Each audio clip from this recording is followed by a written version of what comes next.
धमकाओ। आज जिन अशोक मित्तल जी को ईडी के से छापे मरवाए बीजेपी ने, और पूरी की पूरी बीजेपी ने कहा कि वो तो बहुत भ्रष्ट हैं, इसलिए उनके ऊपर ईडी की कार्रवाई होना बहुत ज़रूरी है। आज वो अशोक मित्तल बीजेपी में चले गए, वॉशिंग मशीन में साफ हो गए। ऐसे ही बाकी सांसदों को डराया धमकाया होगा। कुल मिलाकर मामला ये है कि अभी जो चेयरमैन साहब का फैसला है वो एक तरफा है। सातों सांसदों ने जो विलय का पत्र दिया उसका संज्ञान चेयरमैन साहब ने लिया है, लेकिन जब मेरे पत्र का संज्ञान लेंगे जिसमें मैंने उनको बताया है कि संविधान की 10वीं अनुसूची के मुताबिक इन लोगों की सदस्यता रद्द होनी चाहिए, उस पर सुनवाई शुरू होगी। तो मुझे उम्मीद है कि सभापति महोदय संविधान और लोकतंत्र की रक्षा के लिए अपना फैसला देंगे।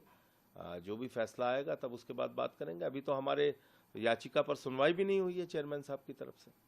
राघव चड्ढा को जेनजी लीडर के तौर पर भी देखा जाता था, उनके फॉलोअर भी इंस्टाग्राम पे काफी कम होते हुए नजर आ रहे हैं।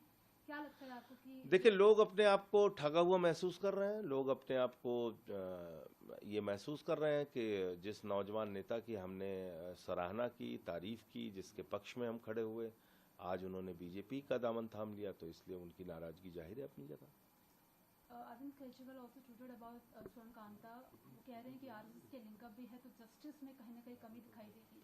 देखिए, जस्टिस स्वर्णकांता के मामले में 3-4 महत्वपूर्ण बातें हैं जो आपके दर्शकों को जानना जरूरी है।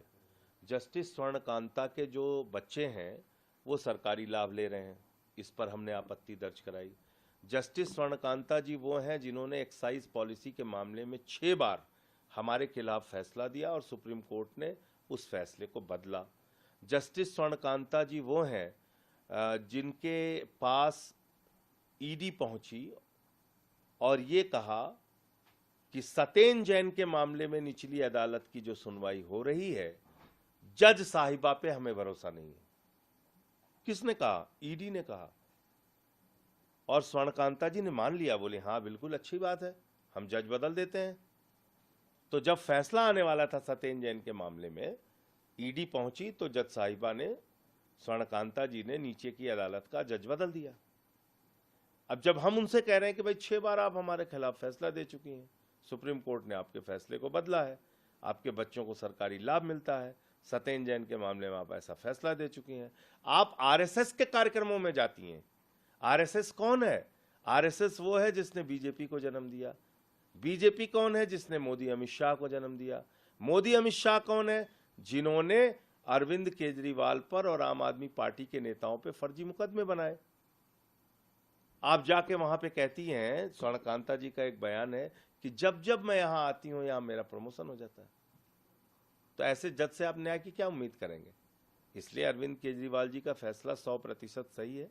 गांधीवादी तरीके से उन्होंने ये फैसला लिया कि हम इन जज महोदया के सामने जाएंगे नहीं, कोई दलील नहीं रखेंगे, जो इनको फैसला लेना हो ले।